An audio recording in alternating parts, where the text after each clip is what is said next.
کہ ہم کس چیز کا انفاق کریں، کس چیز کو اللہ کی راہ میں خرچ کریں، کس چیز کو اللہ کی راہ میں دیں۔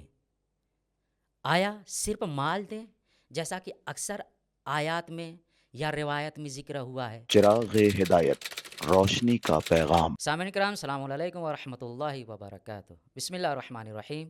آج کا ہمارا موضوع ہے انفاق۔ انفاق لغت اور ڈکشنری میں اس کے مختلف معنی بیان کیے گئے ہیں،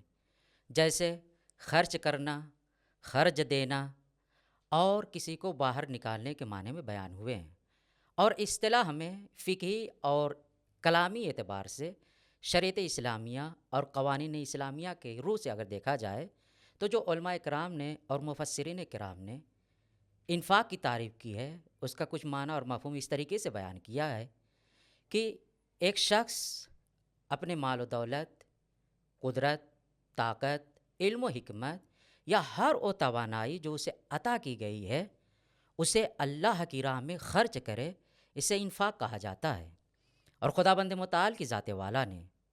قرآن مجید میں مختلف مقامات پر انفاق کے سلسلے سے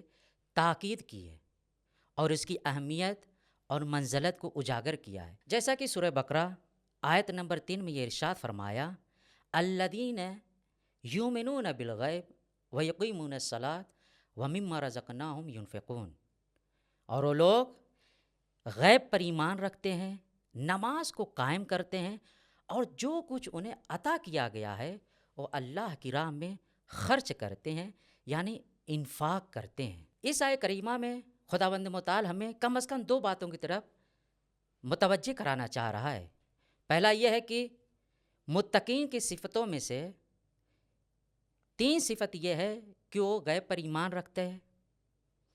اور نماز کو قائم کرتے ہیں اور اللہ کی راہ میں انفاق کرتے ہیں۔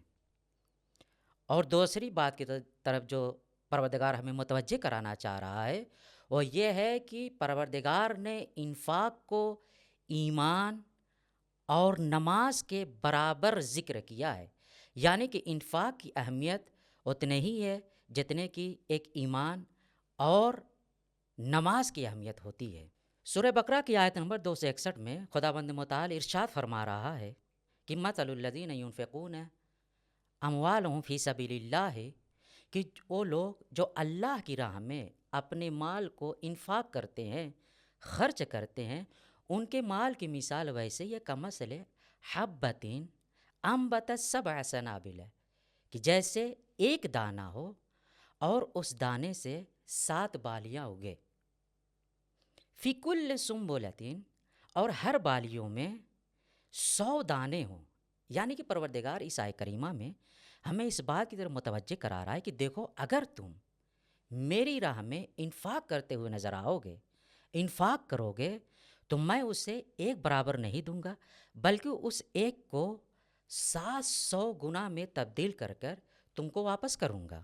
اور اسی طریقے سے جو تم اگر میرے بارگاہ میں، میرے راستے میں 1 عدد خرچہ کر رہے ہو، یعنی اگر 1 روپیہ خرچہ کر رہے ہو تو میں اسے 700 یا اس سے زیادہ تم کو عطا کروں گا۔ اور دوسری بات کی طرف یہ اشارہ کیا ہے کہ اگر کوئی شخص اللہ کی راہ میں انفاق کرتا ہوا نظر آتا ہے تو اس کے لیے اجر عظیم ہے کہ جس کا شمار کرنا مشکل ہے، یعنی پروردگار اپنی خزانہ قدرت سے اسے اس قدر عطا کرے گا کہ وہ شخص مالا مال ہو جائے گا۔ مگر سوال یہ پیدا ہوتا ہے کہ ہم کس چیز کا انفاق کریں، کس چیز کو اللہ کی راہ میں خرچ کریں، کس چیز کو اللہ کی راہ میں دیں۔ آیا صرف مال دیں جیسا کہ اکثر آیات میں یا روایت میں ذکر ہوا ہے؟ تو اس سلسلے سے یہ بیان ہوا ہے کہ نہیں، صرف مال نہیں ہے، چونکہ جب ہم معاشرے اور سوسائٹی پر نظر کرتے ہیں اور کسی بھی صاحب عقل سے جب سوال کرتے ہیں کہ آپ کے نزدیک سب سے عزیز شے کیا ہے، تو صاحب عقل یہ جواب دیتا ہوا نظر آتا ہے کہ میرے نزدیک اولاد ہے، مال و دولت ہے، جواہرات ہے، قیمتی لباس ہے وغیرہ کا ذکر کرتا ہے۔ یعنی اگر ایک شخص خدا کی راہ میں انفاق کرنا چاہتا ہے تو صرف اور صرف مال و دولت پر اکتفا نہیں کرنا چاہیے، اگر وقت پڑے تو اپنی اولاد کو بھی اللہ کی راہ میں خرچ کر دینا چاہیے، قربان کر دینا چاہیے، یہ بھی انفاق کہلاتا ہے۔ اور